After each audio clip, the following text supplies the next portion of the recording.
O ar em Bento Ribeiro era denso, carregado com o cheiro de suor, poeira e o prometido churrasco de domingo, um aroma que se entranhava na pele e nas memórias de quem ali crescia.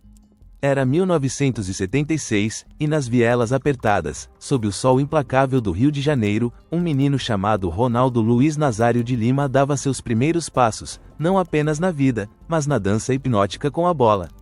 Sua casa, modesta, como tantas outras naquelas ruas, era um refúgio de amor e esforço, onde Dona Sônia Nazário tecia, com fios de esperança e trabalho árduo, o futuro de seus filhos. A infância de Ronaldo não conheceu o luxo, mas foi rica em paixão e liberdade, passadas entre os campos de terra batida e as quadras de futsal improvisadas, onde a bola era mais que um brinquedo, era a chave para um universo de possibilidades. Os pés descalços de Ronaldo, ainda pequenos e ágeis, pareciam ter nascido para o toque preciso, para o drible desconcertante que, mesmo em tenra idade, já causava espanto. Na quadra de cimento rachado, sob a luz dourada do entardecer que pintava o céu de tons alaranjados e roxos, ele era um artista. A bola, uma extensão de seu corpo, obedecia a cada comando, a cada virada súbita, a cada finta que deixava os amigos maiores e mais fortes para trás, perdidos em um rastro de poeira e admiração.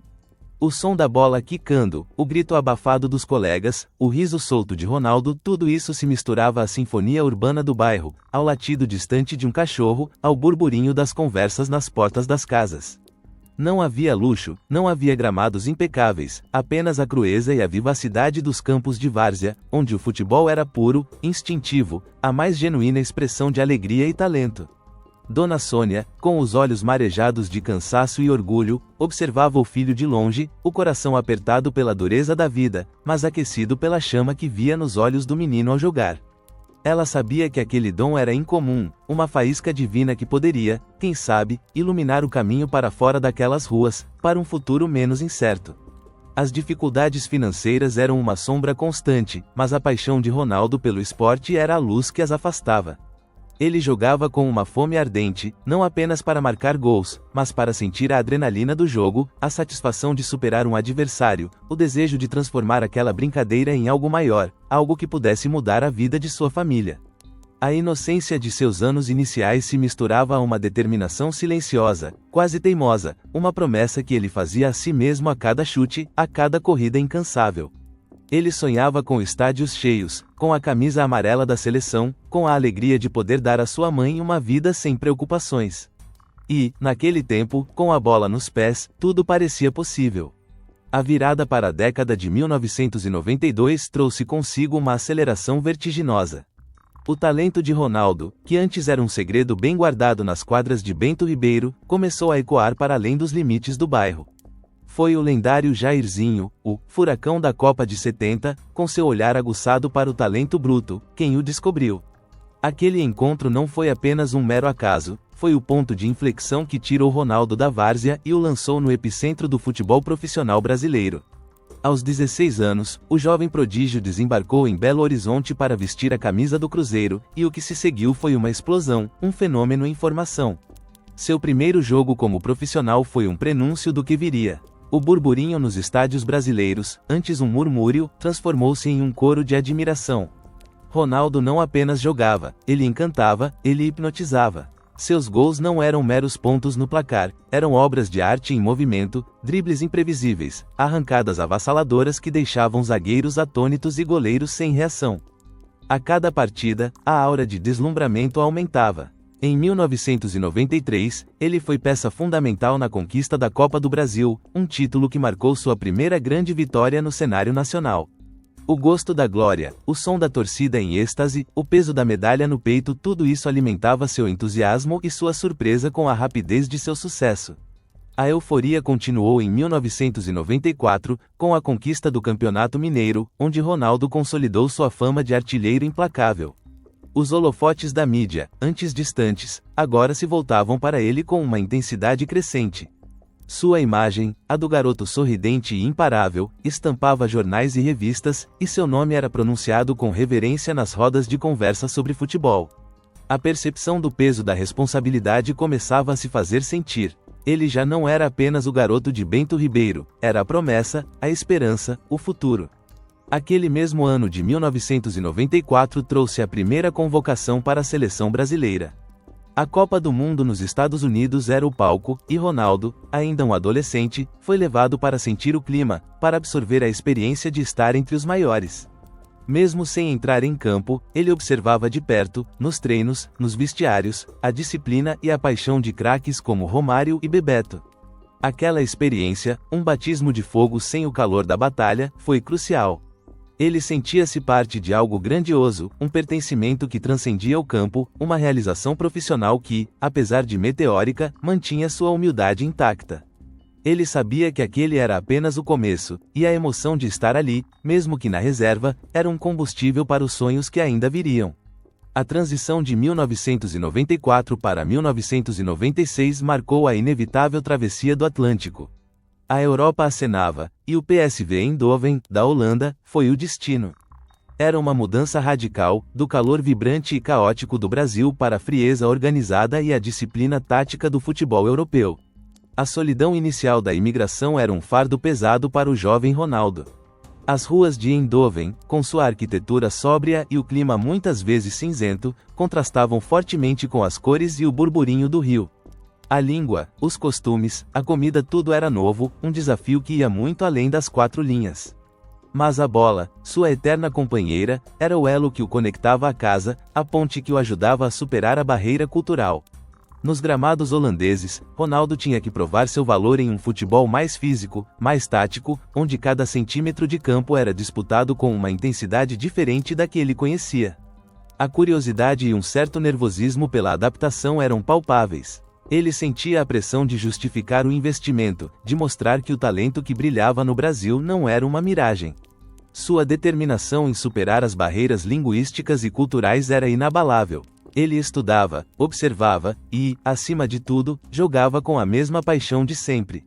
Seus gols, como já era de praxe, continuaram a impressionar.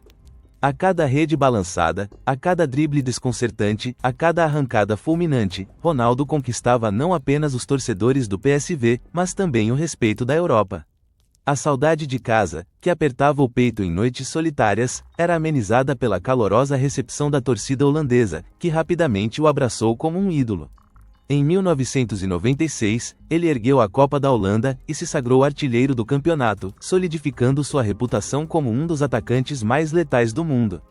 Aquela atmosfera de transição e crescimento, onde o talento bruto era lapidado e a resiliência testada, provou a Ronaldo que seu dom transcendia fronteiras.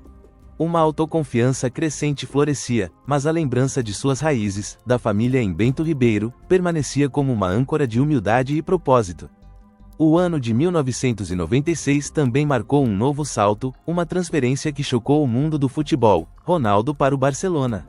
Um recorde de valores foi quebrado, e o jovem brasileiro desembarcou na vibrante capital catalã, pronto para um novo capítulo em sua saga. Sob o comando do experiente Bob Robson, Ronaldo encontrou o ambiente perfeito para atingir o auge de sua forma física e técnica. No esplendor do Camp Nou, ele não era apenas um jogador, ele era uma força da natureza, um espetáculo ambulante. Foi ali que ele se tornou o fenômeno. Cada jogo era um palco, cada toque na bola uma sinfonia. Seus gols eram antológicos, imparáveis, gravados na memória coletiva dos fãs de futebol. O gol contra o Compostela, uma arrancada desde o meio-campo, driblando o meio-time adversário com uma velocidade e precisão que desafiavam a física, tornou-se um símbolo de sua genialidade. A bola parecia costurada aos seus pés, e ele deslizava pelo campo como se o tempo e o espaço se curvassem à sua vontade. A paixão da torcida do Barcelona era contagiante, um rugido que o impulsionava a cada lance. Ele conquistou a Copa do Rei, a Supercopa da Espanha e a Recopa Europeia, colecionando títulos e a idolatria global. A euforia era palpável, uma sensação de plenitude que poucos atletas alcançam. Ronaldo sentia-se no topo do mundo, com o reconhecimento universal de seu talento. A cada prêmio, a cada manchete, a cada aplauso, uma alegria contagiante irradiava dele. Em 1996, e novamente em 1997, ele foi eleito o melhor jogador do mundo pela FIFA, um feito que cimentava sua posição como o melhor de sua geração. Mas com a glória vinha também uma crescente percepção de que sua vida não lhe pertencia mais completamente. A pressão de ser uma estrela global era imensa, cada passo, cada palavra, cada movimento, sob o escrutínio implacável da mídia e dos milhões de fãs. Ele era um ícone, um embaixador do esporte, e a responsabilidade pesava em seus ombros, mesmo em meio à exultação. Mas o mundo do futebol não parava, e em 1997, uma nova reviravolta surpreendente: Ronaldo foi para a Inter de Milão. Mais uma vez, um recorde de transferência foi quebrado, e ele desembarcou na Itália, o berço do catenaccio, do futebol defensivo e implacável. O campeonato italiano era um novo desafio, um teste para sua capacidade de adaptação em um ambiente onde os defensores eram mestres na arte de parar atacantes. Mas Ronaldo continuou sua saga de gols e dribles, mostrando que seu talento era universal e imparável. Em sua primeira temporada, ele conquistou a Copa da UEFA, um troféu que adicionava mais brilho à sua já cintilante carreira. A intensidade do futebol italiano, o glamour de Milão, a rivalidade acirrada, tudo isso o impulsionava. Ele foi novamente eleito o melhor jogador do mundo pela FIFA, provando que sua hegemonia era inquestionável. A cada gol, a cada vitória, a expectativa em torno da Copa do Mundo de 1998 na França crescia exponencialmente. Ele era a grande esperança, o jogador mais aguardado do torneio, a personificação do sonho do pentacampeonato brasileiro. A seleção brasileira, com Ronaldo no comando do ataque, era vista como a favorita incontestável. A nação brasileira e o mundo inteiro tinham os olhos fixos nele, na sua capacidade de decidir jogos, de criar magia do nada. A sensação de grandiosidade e destino iminente era palpável. A história estava prestes a ser escrita, e Ronaldo, com sua confiança e determinação inabaláveis, estava no auge de sua carreira, prestes a disputar o maior palco do futebol. Havia uma mistura de otimismo e a sutil percepção do peso das expectativas, uma pequena sombra que pairava sobre a empolgação. Ele carregava as esperanças de uma nação, um fardo que só os maiores conseguem suportar. Mal sabia ele que aquela era apenas a introdução de uma saga que prenderia o mundo, um conto que merecia ser acompanhado em cada virada, em cada suspiro, em cada capítulo que o destino ainda teceria. Para não perder os próximos desdobramentos desta história épica, siga cada passo, cada revelação, pois o fenômeno ainda tinha muito a mostrar, e o mundo, muito a aprender com ele. A chegada da seleção brasileira à França, em junho de 1998, não foi apenas um desembarque, foi um evento. O avião, um gigante metálico pintado com as cores vibrantes do Brasil, cortou os céus azuis da Europa e aterrissou suavemente em solo francês, carregando não apenas 22 homens, mas as esperanças de uma nação inteira. No aeroporto, o ar vibrava com uma energia quase elétrica. O cheiro de querosene misturava-se ao perfume suave da primavera europeia, e o som dos motores da aeronave era abafado pelo clamor ensurdecedor da multidão. Jornalistas de todos os cantos do mundo se acotovelavam, flashes de câmeras explodiam como fogos de artifício, e gritos de Brasil! Brasil! Ecoavam, carregados de uma expectativa quase religiosa. No epicentro desse furacão de atenção estava ele, Ronaldo Luiz Nazário de Lima, o fenômeno. Sua imagem, sorridente e confiante, já adornava outdoors, capas de revistas e comerciais de televisão por toda a França. Ele era o rosto da Copa, o grande nome do torneio, o artilheiro implacável que prometia trazer o tão sonhado pentacampeonato. Ao descer a escada do avião, sentiu o vento fresco no rosto, um contraste bem-vindo ao calor abafado do rio que deixara para trás. Seus olhos percorreram a multidão, absorvendo a magnitude do momento. Uma leve tensão subjacente, quase imperceptível, roía em seu interior, um presságio da responsabilidade monumental que carregava. Mas a confiança em seu próprio talento, e na força daquele time, predominava. Ele se sentia pronto. O motorcade que os levou ao centro de treinamento e ao hotel era uma serpente metálica que serpenteava pelas estradas francesas, escoltada por motocicletas da polícia. As paisagens passavam como borrões coloridos pelas janelas blindadas, campos verdejantes, pequenas vilas de pedra, o charme discreto da província francesa. No interior do ônibus, o ambiente era uma mistura peculiar de euforia contida e foco profissional. Piadas eram trocadas em voz baixa, risos abafados pontuavam a conversa, mas a seriedade nos olhares de cada jogador revelava a consciência do que estava por vir. Ronaldo sentava-se ao lado de Roberto Carlos, seu amigo e confidente, e juntos observavam o mundo exterior, cada um imerso em seus próprios pensamentos. É a nossa Copa, fenômeno, Roberto Carlos sussurrou, e Ronaldo apenas assentiu, um sorriso enigmático nos lábios. Os primeiros treinos foram realizados sob um sol mais ameno, mas igualmente implacável. O gramado, impecavelmente cortado, exalava um cheiro de terra úmida e grama recém-aparada, um aroma familiar e reconfortante para os jogadores. Zagallo, o velho lobo, observava tudo com seus olhos penetrantes, uma figura de autoridade silenciosa que inspirava respeito. Seus gestos eram precisos, suas palavras, poucas, mas carregadas de significado. Ronaldo se jogava nos exercícios com a mesma paixão de sempre, mas com uma intensidade ainda maior. O som da bola sendo chutada, o grito dos companheiros, os suores correndo pela testa, tudo isso era a sinfonia de sua vida, o ritual que o preparava para a glória. Ele se sentia exaltado, focado, com a mente e o corpo alinhados para o grande desafio. A magnitude do momento era esmagadora, mas a crença em si mesmo e no time era uma armadura impenetrável. Com o início da fase de grupos, a euforia inicial começou a se misturar com uma dose crescente de preocupação. Os primeiros jogos da seleção brasileira na Copa do Mundo de 98 não foram o espetáculo avassalador que o mundo esperava. As vitórias, embora vitórias, vieram com uma dose de sofrimento, um brilho que parecia ofuscado por uma névoa sutil de irregularidade. Contra a Escócia, o Brasil venceu por 2-1, um placar apertado que não refletia a superioridade técnica esperada. Ronaldo, embora marcasse, sentia a frustração nos passes errados, na falta de sincronia que por vezes permeava o meio-campo. O cheiro da grama recém-cortada, que antes trazia conforto, agora parecia carregar um quê de ansiedade. A partida contra Marrocos trouxe uma melhora, com um triunfo de 3-0, e Ronaldo novamente deixou sua marca. Mas a verdadeira surpresa e o primeiro choque vieram com a derrota por 1-2 para a Noruega. Foi um golpe na confiança, um lembrete incômodo de que o título não seria entregue de bandeja. No vestiário, após o jogo, o silêncio era pesado, quebrado apenas pelos murmúrios de descontentamento e pelo som dos chuveiros. Ronaldo sentia o peso da derrota, um gosto amargo na boca que não se dissipava. A cada jogo, a atmosfera se tornava mais densa. Os comentários na imprensa, antes laudatórios, agora começavam a questionar. Osmar de Oliveira, com sua voz grave e analítica, já apontava as falhas, as lacunas, a falta de ginga que caracterizava aquele time.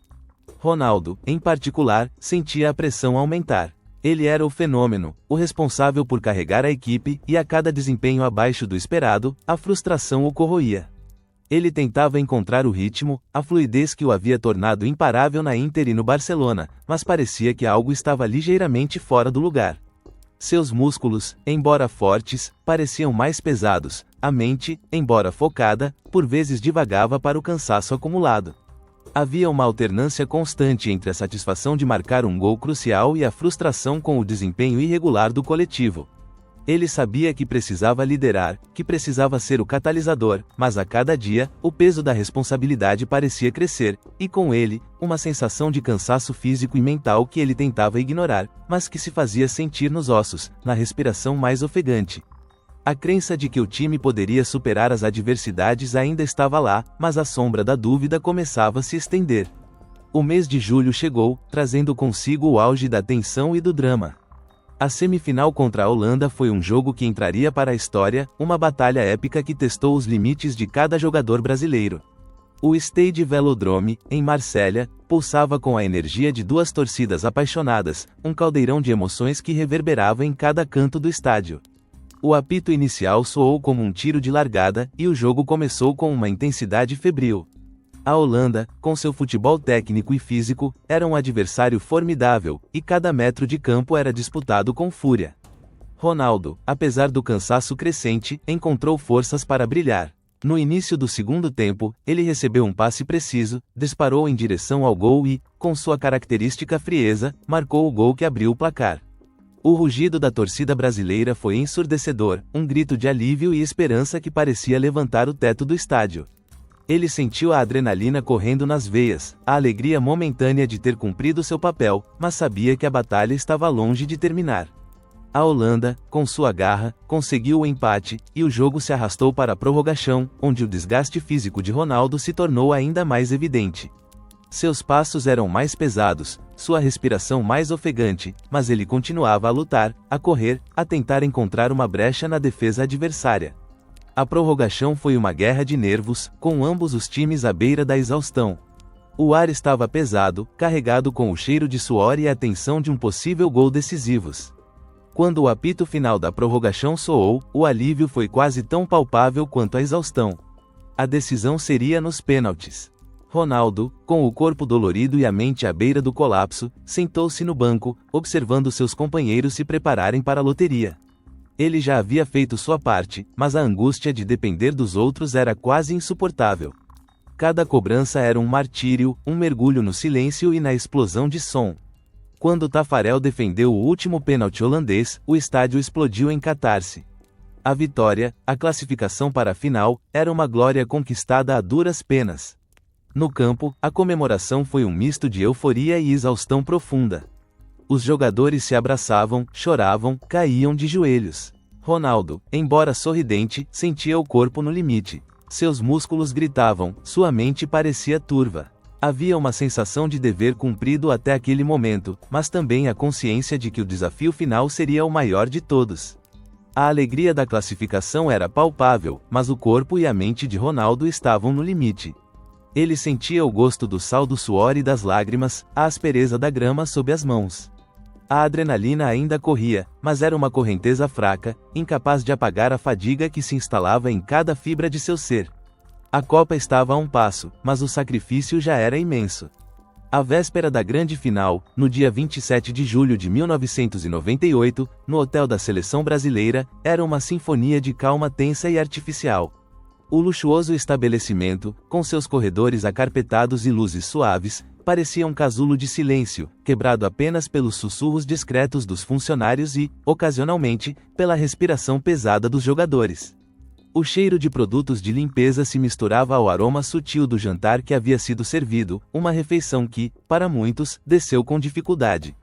Ronaldo estava em seu quarto, tentando, em vão, encontrar o repouso. A ansiedade era avassaladora, uma corrente elétrica que percorria seu corpo, impedindo-o de relaxar.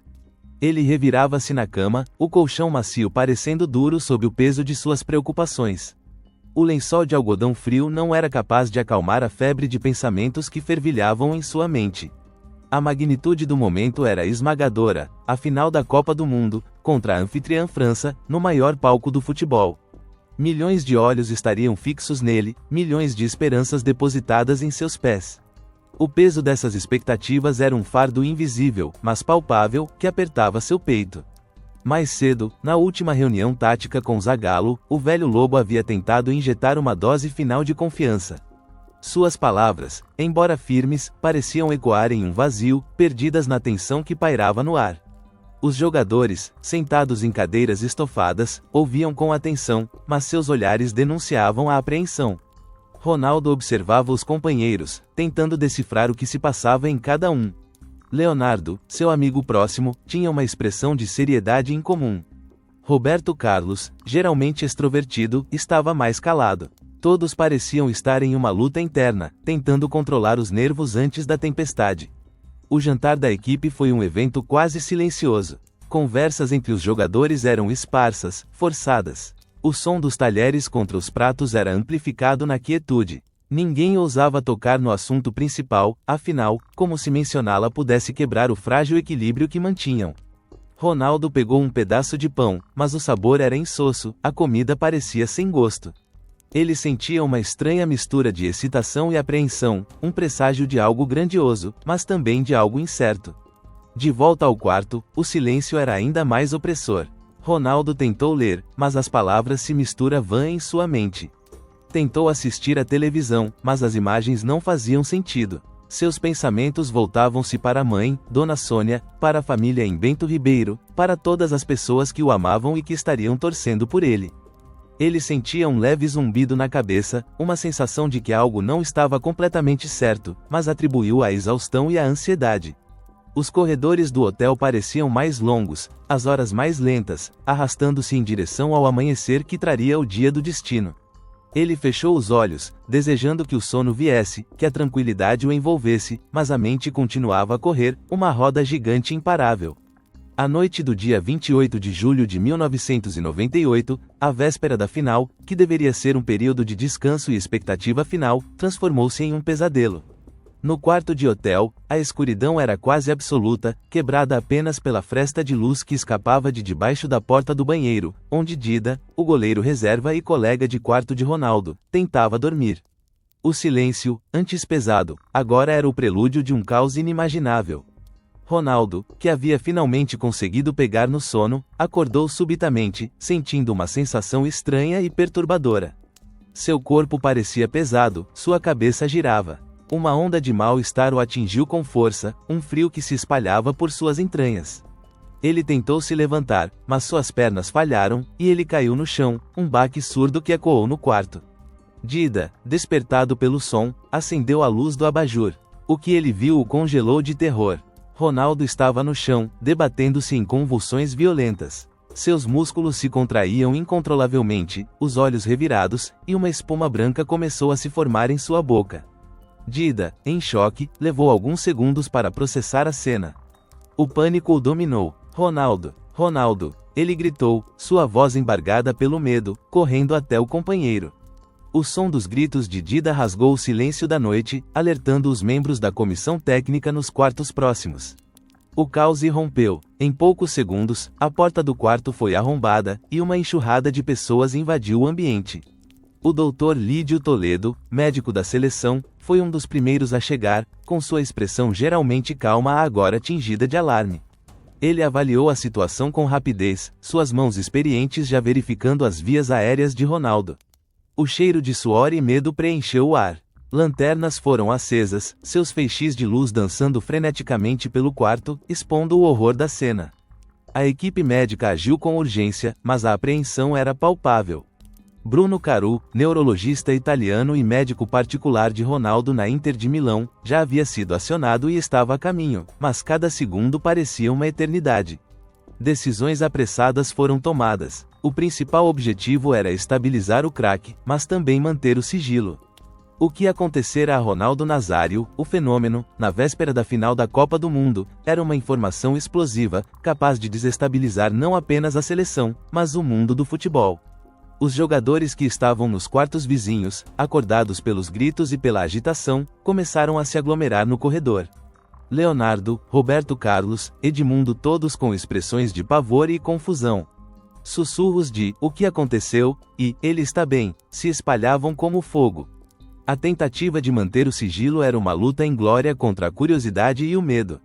A equipe médica, liderada por Lídio Toledo, tentava afastar os jogadores, mas a preocupação com o amigo era maior. Ronaldo, aos poucos, começou a recobrar a consciência. Acordou com o corpo dolorido, cada músculo protestando, e uma sensação de desorientação avassaladora. Sua boca tinha um gosto metálico de sangue, e sua cabeça latejava. Ele não entendia o que havia acontecido, apenas a confusão e o medo nos olhos de Dida, de Lídio Toledo, dos outros jogadores que o observavam com expressões de choque e pânico. As vozes ao seu redor eram abafadas, distorcidas, como se estivessem falando debaixo d'água. Ele tentou se comunicar, mas as palavras não saíam. Uma sensação de impotência e desespero tomou conta dele diante do inexplicável. A noite misteriosa havia começado. O destino da Copa do Mundo, e a saúde de um ícone, estavam em jogo. A primeira onda de especulações começaria a surgir, alimentada pela incerteza e pela falta de respostas claras. Naquele quarto escuro, sob as luzes de emergência e os olhares preocupados, nascia um dos maiores mistérios do futebol, uma história que desafiaria a lógica e assombraria a memória coletiva por anos. O silêncio da noite, antes presságio, agora era um véu sobre uma tragédia iminente. A manhã de 29 de julho de 1998 irrompeu sobre a França com uma luz que, para Ronaldo, parecia crua e impiedosa.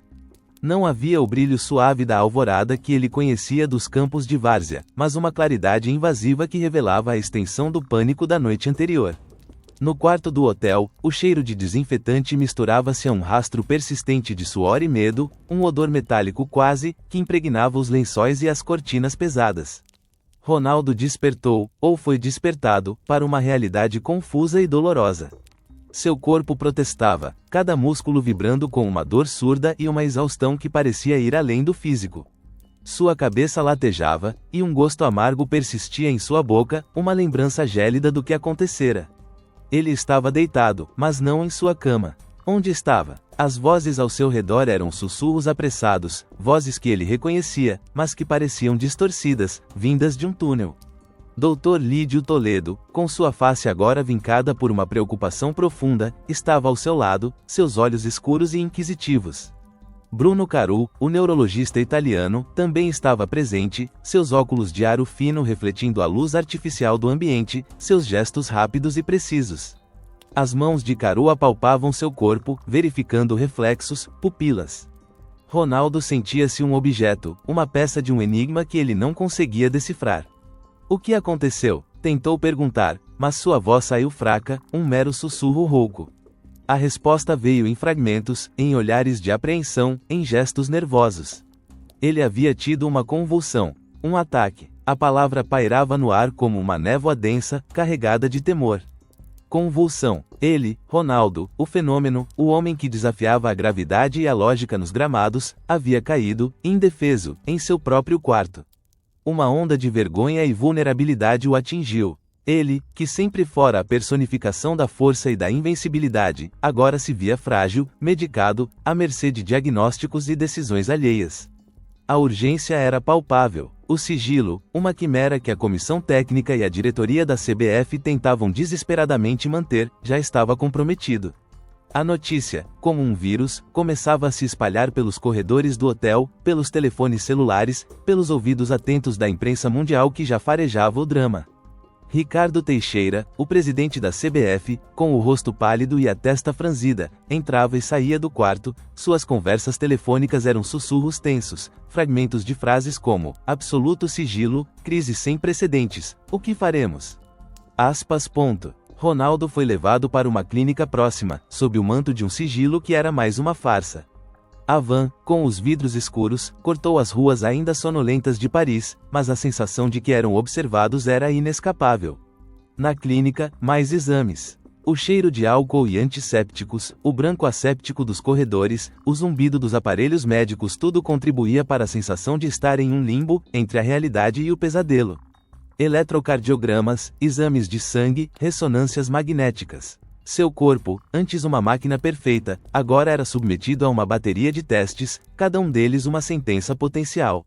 Os resultados, quando chegaram, não trouxeram clareza, mas sim mais dilemas. As interpretações dos médicos divergiam.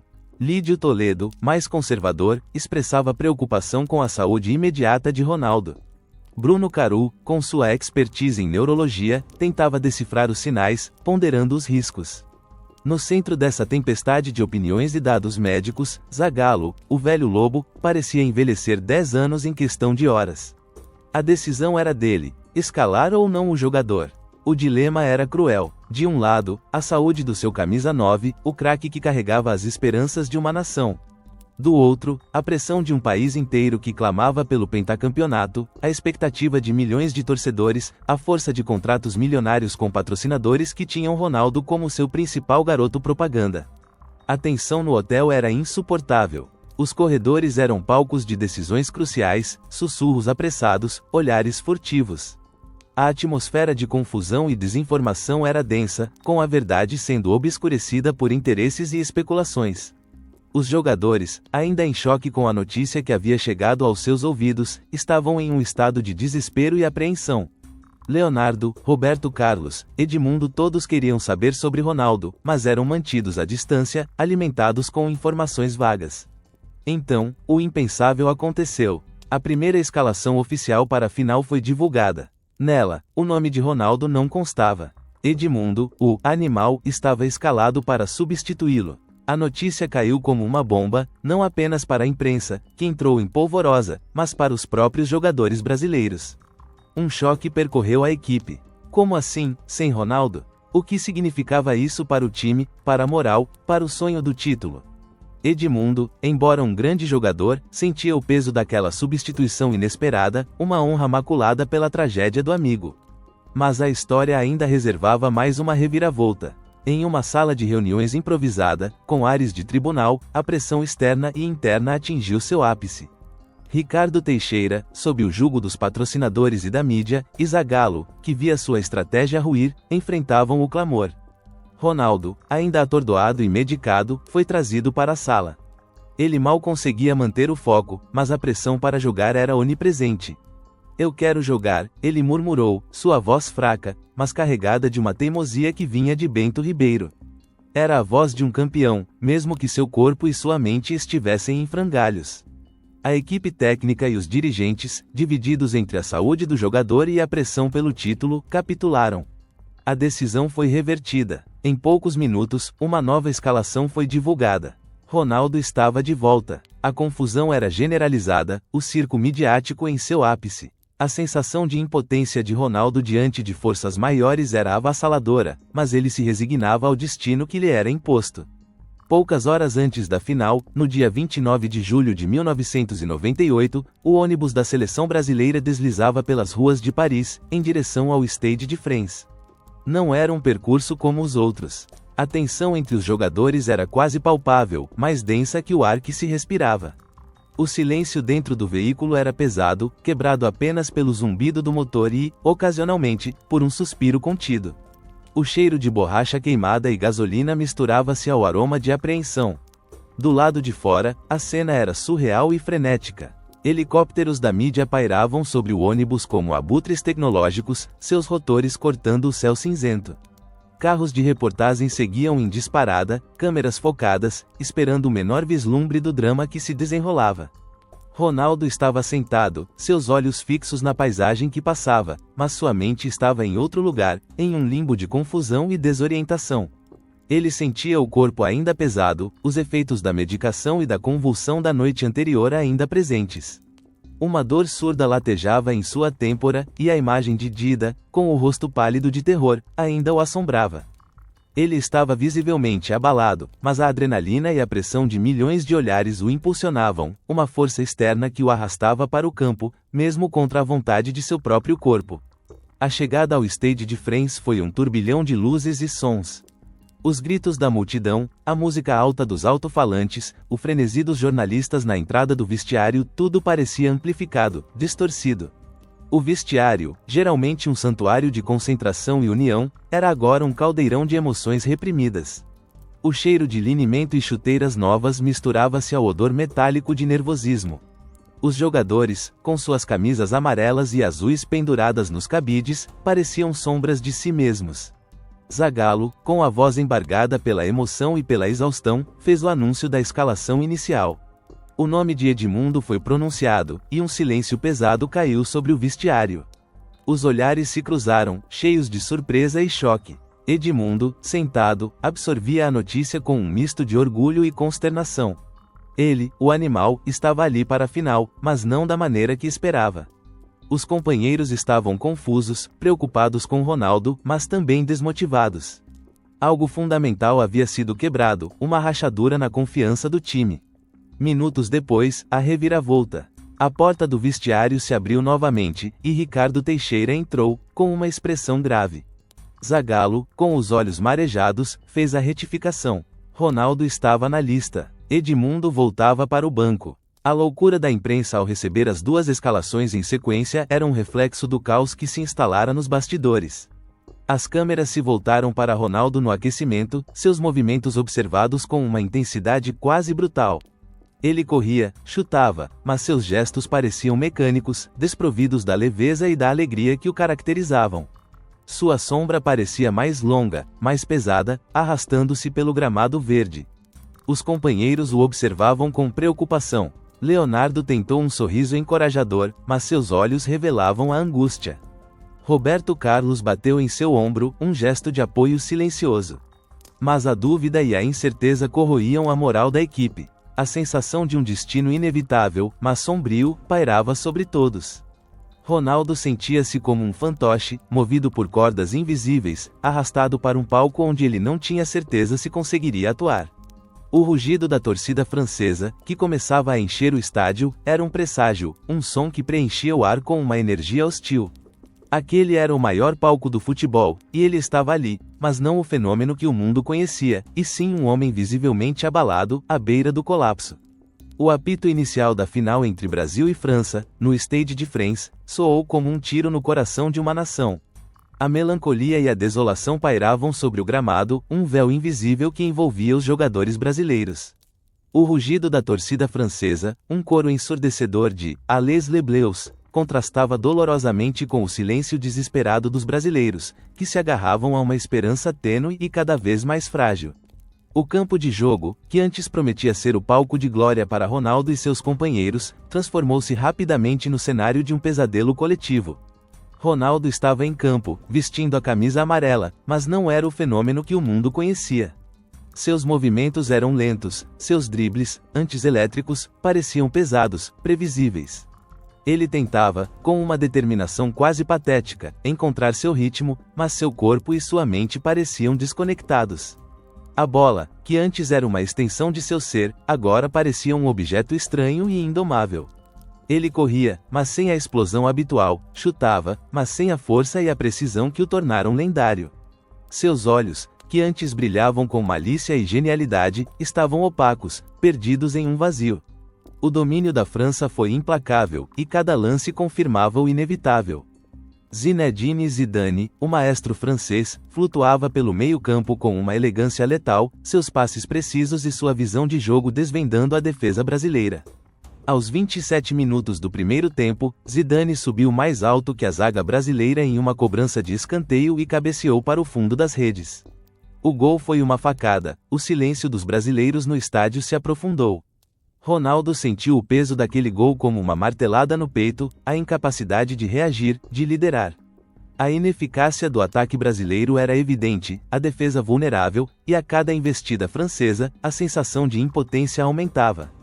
Pouco antes do intervalo, novamente Zidane, novamente de cabeça, em outra cobrança de escanteio.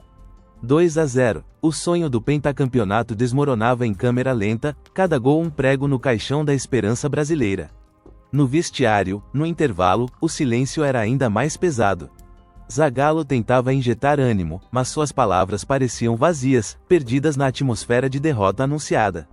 Ronaldo sentava-se em um canto, o rosto coberto pelas mãos, a frustração e a tristeza profundas corroendo-o por dentro. Ele sentia o peso da derrota em seus ombros, a incapacidade de ajudar sua equipe, de ser o herói que todos esperavam. O segundo tempo foi um prolongamento da agonia. A França controlava o jogo, administrando a vantagem com maestria. Os brasileiros tentavam reagir, mas seus ataques eram desordenados, sem a coordenação e a inspiração necessárias. Ronaldo continuava em campo, um espectro de seu antigo eu, correndo em vão, seus passes errados, seus dribles interceptados. Aos 42 minutos do segundo tempo, Emmanuel Petit selou a vitória da França com o terceiro gol. 3-0. O apito final soou, um som estridente que marcou o fim de um sonho e o início de um pesadelo. O campo de jogo, antes palco de glória, era agora um cenário de desolação. Os jogadores brasileiros caíram no gramado, alguns em lágrimas, outros com olhares vazios, sem entender completamente o que havia acontecido. Ronaldo estava em choque, devastado. Ele sentia a impotência e uma profunda tristeza, a amargura de uma derrota que parecia roubada, marcada por um mistério inexplicável. A imagem dos franceses comemorando, Zidane sendo erguido nos braços da torcida, era um contraste cruel com a dor e o luto que tomavam conta dos brasileiros. Era o fim de um capítulo, mas o início de uma ferida que levaria anos para cicatrizar. Os meses que se seguiram à final da Copa do Mundo de 1998 foram um período de turbulência e angústia para o Brasil e, especialmente, para Ronaldo. O retorno da seleção ao país foi sombrio, um contraste brutal com a euforia que precedera o torneio. O avião pousou em um clima de desilusão e amargura, sem a festa e a aclamação esperadas. A imprensa e o público brasileiro, que haviam investido tanto em seu herói e na promessa do pentacampeonato, reagiram com uma mistura de incredulidade, raiva e um desejo voraz de encontrar culpados. As teorias da conspiração sobre o que acontecera com Ronaldo na noite misteriosa proliferaram como ervas daninhas. Rumores sobre um contrato secreto com a Nike, sobre pressões para que ele jogasse mesmo doente, sobre um diagnóstico oculto, tudo isso alimentava o clima de desconfiança e acusação. Osmar de Oliveira, com sua voz que ecoava o sentimento popular, exigia explicações, assim como outros jornalistas e comentaristas que se revezavam em programas de TV e artigos de jornal, tentando desvendar o enigma. A atmosfera conspiratória e acusatória dominava o cenário nacional. O Congresso Nacional, em um movimento sem precedentes, abriu uma CPI para apurar os fatos da Noite Misteriosa e o contrato da Nike com a CBF. Dirigentes, médicos e até mesmo o próprio Ronaldo foram chamados a depor, submetidos a um escrutínio público implacável. O brilho do futebol se transformava em um circo político, onde a saúde de um atleta e a honra de uma nação eram debatidas em plenário. Ronaldo, em silêncio e visivelmente abalado, tentava retomar a vida no Inter de Milão. Mas a sombra do ocorrido o perseguia como um fantasma. Cada entrevista, cada jogo, cada aparição pública era um lembrete doloroso daquele dia. Ele se sentia injustiçado e incompreendido. Como explicar o inexplicável? Como expressar a dor e a confusão que o haviam dominado? Ele era incapaz de articular toda a sua angústia, e a ferida psicológica se aprofundava, dando início a um período de reclusão e introspecção. No campo, ele tentava reencontrar a magia, mas a confiança estava abalada. Os defensores italianos, sempre implacáveis, pareciam ainda mais difíceis de driblar. A explosão, a alegria de jogar, pareciam ter sido roubadas dele. Ele se esforçava, marcava alguns gols, mas a centelha que o tornara fenômeno parecia ter diminuído. A imprensa internacional especulava sobre sua saúde e seu futuro, questionando se ele um dia voltaria ao seu auge. Dona Sônia, sua mãe, era um pilar constante, sua voz suave de conforto, a única que parecia capaz de penetrar a muralha de dor que ele construíra ao seu redor. Mas, mesmo com o apoio familiar, a batalha era solitária, travada nas profundezas de sua própria alma. A amargura da derrota e a injustiça das acusações eram um fardo pesado, um eco constante daquele dia fatídico. O ano de 1999 trouxe consigo uma nova e ainda mais devastadora fase para Ronaldo. Se a Noite Misteriosa havia sido um golpe psicológico, o que viria a seguir seria uma tragédia física, um calvário que testaria os limites de sua resiliência. Em novembro daquele ano, jogando pela Inter de Milão, ele sentiu uma fisgada aguda no joelho direito. Era a primeira grave lesão, um estalo que ressoou por todo o estádio, mas que para ele, foi um grito de dor que se espalhou por cada fibra de seu corpo. A imagem dele caindo em campo, o rosto contorcido de agonia, tornou-se um presságio sombrio. Os meses seguintes foram uma longa e dolorosa recuperação. As salas de fisioterapia, antes espaços de manutenção, agora eram seu campo de batalha diário. O cheiro de analgésicos e pomadas térmicas, o zumbido constante dos aparelhos de reabilitação, o som de seus próprios gemidos abafados, tudo isso substituía o rugido da torcida e o cheiro da grama. A mídia e os fãs, que já estavam céticos sobre seu retorno ao auge após a Copa de 98, agora duvidavam ainda mais de sua capacidade de voltar ao futebol profissional. Cada passo, cada exercício, era um desafio, uma luta contra a dor e a incerteza. Mas o pior ainda estava por vir. Em abril de 2000, em seu tão aguardado retorno ao campo, a tragédia se repetiu, de forma ainda mais catastrófica. Apenas 6 minutos após entrar em campo, em um jogo contra a Lazio pela Copa da Itália, Ronaldo tentou um drible. Seu joelho direito cedeu novamente, desta vez com um estalo audível, um som seco e assustador que silenciou o estádio. A ruptura total do tendão patelar. A imagem dele caindo em campo, gritando de dor, as mãos no joelho, os olhos arregalados de desespero, se tornou um símbolo pungente de sua luta. As lágrimas escorriam por seu rosto, não apenas pela dor física insuportável, mas pela angústia de ver sua carreira, seu sonho, desmoronar diante de seus olhos. O prognóstico era sombrio. Muitos médicos, comentaristas e especialistas em futebol duvidavam seriamente de seu retorno. Ele nunca mais será o mesmo, sua carreira está acabada, eram as frases que ecoavam nos jornais e nas mesas redondas esportivas. A atmosfera era de tragédia pessoal e profissional, com a carreira de um gênio ameaçada de forma brutal. O brilho dos estádios se transformava em salas de cirurgia e hospitais. O som dos aplausos era substituído pelos gemidos de dor e pelo silêncio da incerteza. Ronaldo enfrentava o desespero, a frustração e o medo. A dor física era constante, mas a angústia da incerteza sobre seu futuro era ainda mais excruciante. A cada recaída, a esperança diminuía, dando lugar a momentos de profunda depressão e questionamento. Ele se perguntava se valia a pena, se teria forças para lutar novamente. A solidão era uma companheira constante, mas o apoio de sua família, especialmente de Dona Sônia, e de poucos amigos como Leonardo e Roberto Carlos, tornava-se crucial. Eles eram as vozes que o lembravam de sua força, de seu talento, de seu propósito. Em meio a essa batalha solitária, Ronaldo se viu no fundo do poço, mas, como um fênix, a chama de sua vontade de provar que todos estavam errados começava a arder, fraca no início, mas com uma determinação que seria seu combustível para a redenção. Aquele não era o fim, mas o início de uma nova jornada, a mais difícil e inspiradora de sua vida. Os anos que se seguiram àquela fatídica noite de abril de 2000 foram um purgatório para Ronaldo. O brilho dos estádios, o rugido das torcidas, o cheiro inebriante da grama recém-cortada, tudo isso parecia ter sido substituído pela frieza estéril das salas de cirurgia e pelo odor metálico dos hospitais. Seu corpo, antes uma máquina perfeita, agora era um campo de batalha, marcado por incisões e cicatrizes, um testemunho silencioso da guerra que travava contra si mesmo. A segunda ruptura do tendão patelar, ainda mais devastadora que a primeira, havia mergulhado em um abismo de dor física e angústia existencial. Em Paris, sob os cuidados do renomado Dr. Gerard Sailan, Ronaldo iniciou a mais árdua jornada de sua vida, a reabilitação. O consultório do médico, com seus instrumentos cintilantes e a luz difusa que entrava pelas janelas, era o novo palco de sua luta. As sessões de fisioterapia eram um tormento diário, um regime intenso que exigia cada gota de sua força de vontade. Havia dias em que a dor era tão lancinante que parecia queimar seus ossos, e a exaustão o consumia por completo.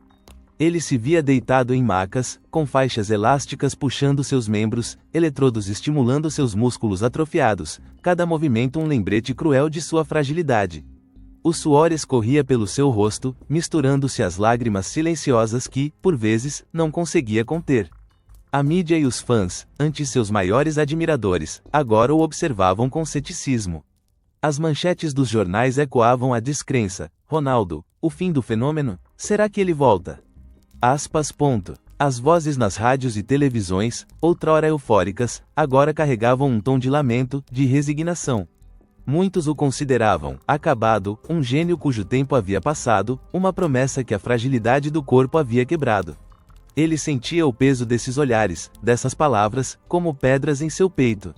Mas, em vez de esmagá-lo, essa descrença se tornou seu combustível, uma fogueira que ardia em seu interior, alimentando uma determinação férrea e uma teimosia obstinada.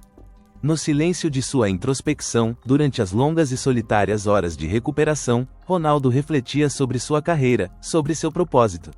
Ele se lembrava dos campos de terra batida de Bento Ribeiro, da alegria pura de ter a bola nos pés, da promessa que fizera a Dona Sônia de que mudaria suas vidas. Essa memória, essa raiz profunda, era o alicerce de sua resiliência. Ele se recusava a ser definido pela tragédia, pela dor, pela noite misteriosa, ou pelas lesões. Ele se recusava a permitir que a história terminasse assim. A visão de seu retorno, de provar que todos estavam errados, era a luz no fim do túnel, a imagem que o impulsionava a cada exercício, a cada repetição dolorosa. Havia momentos de desânimo, claro. Noites em que o sono não vinha, e a escuridão do quarto era preenchida pelos fantasmas da dúvida. Será que consigo? E se não for mais o mesmo? Aspas. A dor não era apenas física, era uma dor na alma, uma ferida profunda que testava sua fé em si mesmo. Mas, como um atleta que se recusa a desistir de uma corrida, ele se levantava a cada dia, empurrado por uma força interior que surpreendia até mesmo o Dr. Sailan. A solidão da recuperação contrastava com o desejo ardente de voltar aos holofotes, de sentir novamente o calor da torcida, o cheiro da vitória.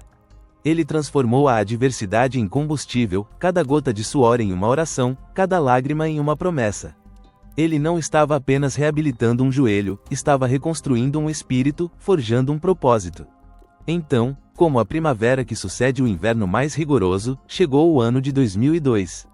E com ele, o anúncio que chocou e animou o mundo do futebol: Ronaldo estava de volta à seleção brasileira, convocado para a Copa do Mundo na Coreia do Sul e Japão.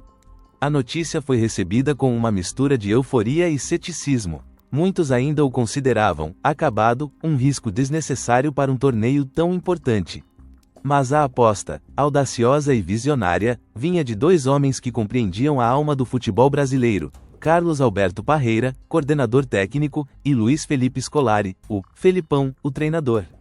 Eles viram em Ronaldo não apenas o talento, mas a resiliência, a fome insaciável de vitória que a dor havia agado, e não apagado. A atmosfera nos campos de treinamento no Oriente era de superação e renascimento. O contraste cultural era evidente, a organização meticulosa dos japoneses, a calma serena dos coreanos, o calor e a umidade do verão asiático, tudo isso era um cenário exótico para o grupo de jogadores brasileiros. O cheiro de incenso misturava-se ao aroma familiar do linimento e do suor. Ronaldo, ao lado de seus novos companheiros de ataque, Rivaldo e Ronaldinho Gaúcho, formava o que viria a ser conhecido como Trio R, uma combinação explosiva de talento e criatividade. A desconfiança inicial, que pairava como uma sombra, gradualmente começou a se dissipar, transformando-se em uma esperança cautelosa. Ronaldo sentia a pressão de provar seu valor novamente, uma ansiedade controlada que pulsava em suas veias. A experiência das lesões o havia tornado mais maduro, mais focado. Ele jogava com uma cautela que não existia antes, mas também com uma fome renovada de vitória, uma gratidão profunda pela nova chance que lhe fora dada. Nos primeiros jogos da Copa, ele buscava o ritmo, a fluidez que o caracterizava. Os movimentos eram mais ponderados, mas a genialidade ainda estava lá, latente, esperando o momento certo para explodir. Cada drible, cada passe, cada chute era um teste, uma reafirmação de que ele ainda pertencia àquele palco. A cada dia, sua confiança crescia, e a sombra da dúvida começava a se afastar, substituída pelo brilho de um renascimento iminente. A cada partida da Copa do Mundo de 2002, a performance de Ronaldo se tornava mais espetacular, uma sinfonia de gols e dribles que hipnotizava o mundo. Os estádios asiáticos, antes tomados por uma expectativa cautelosa, agora vibravam com cada toque de Ronaldo, transformando-se em caldeirões de pura euforia. O corte de cabelo, cascão, uma brincadeira que se tornou um ícone, adicionava um toque de irreverência à sua imagem, como se ele estivesse se permitindo uma leveza que a dor e a pressão haviam roubado. Contra a Turquia, na fase de grupos, ele marcou o gol da vitória, um toque sutil que desviou a bola para o fundo das redes. Foi um gol que não apenas garantiu os 3 pontos, mas que também injetou uma dose de confiança que ele tanto precisava. O cheiro da vitória, o abraço dos companheiros, o rugido da torcida brasileira, tudo isso era um bálsamo para sua alma. A cada gol, um grito de superação ecoava, não apenas do estádio, mas de dentro de sua própria alma. Ele estava reencontrando sua forma de fenômeno, driblando com a antiga agilidade, finalizando com a precisão letal que o tornou lendário. Na fase eliminatória, a magia de Ronaldo atingiu seu ápice. Contra a Bélgica, ele marcou um gol que desvendou a defesa adversária, um lampejo de genialidade que abriu o caminho para a vitória. Na semifinal, contra a Turquia novamente, ele produziu um gol antológico, uma arrancada fulminante, um toque de bico que pegou o goleiro de surpresa. A bola rastejou pela grama, entrou lentamente no gol, e o mundo explodiu. A imagem de Ronaldo correndo para a torcida, com os braços erguidos e um sorriso radiante, era a personificação da redenção. Ele não estava apenas marcando gols, estava reescrevendo sua própria história, transformando a dor e a adversidade em uma narrativa de triunfo. A torcida brasileira estava em êxtase, o mundo rendido ao seu talento novamente. Os comentaristas, que antes duvidavam, agora se curvavam diante de sua genialidade. Osmar de Oliveira, com sua voz embargada pela emoção, celebrava cada gol, cada drible, cada passo de Ronaldo.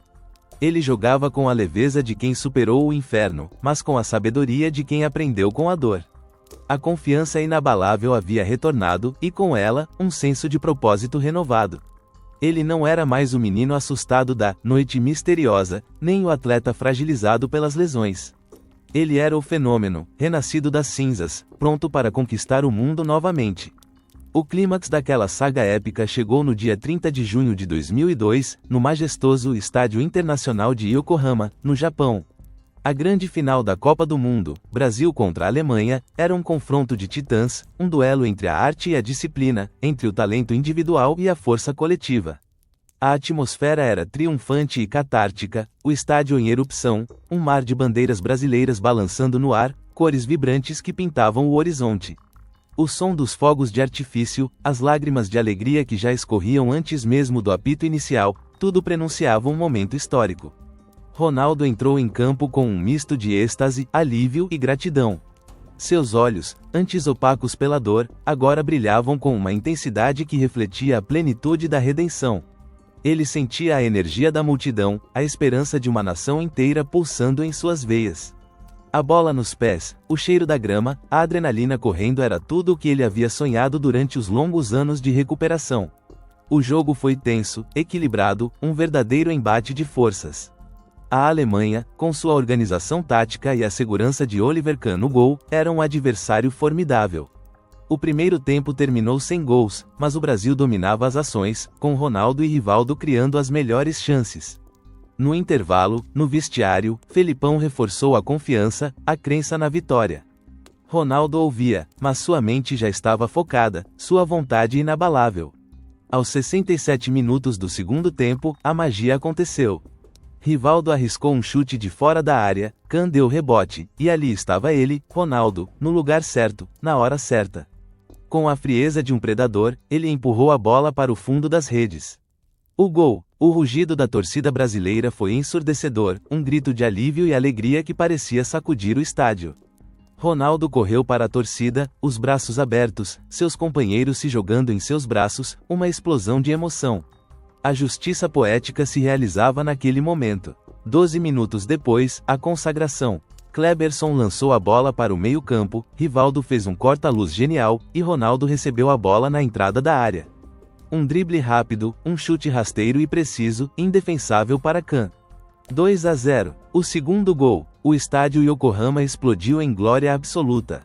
Ronaldo correu novamente, desta vez com as mãos apontando para o céu, os olhos marejados de lágrimas. Aquele era o momento, a realização de um sonho que parecia impossível, a prova de que a fé, a disciplina e a vontade podiam superar qualquer adversidade. O apito final foi um som catártico, o fim da espera, o início da celebração. A vitória por 2-0 garantiu o tão sonhado pentacampeonato para o Brasil. Ronaldo, no centro da festa, sentia a plenitude daquele momento. Ele era o artilheiro da Copa, com 8 gols, o herói que havia se reerguido das cinzas para liderar sua nação à glória. As lágrimas escorriam por seu rosto, mas eram lágrimas de pura alegria, de gratidão, de um alívio profundo. Aquele era o sabor da vitória, o reencontro com a alegria pura e descompromissada do jogo, a mesma que ele havia sentido na infância, nos campos de Bento Ribeiro. Era a celebração de um legado, uma história de superação que inspiraria milhões.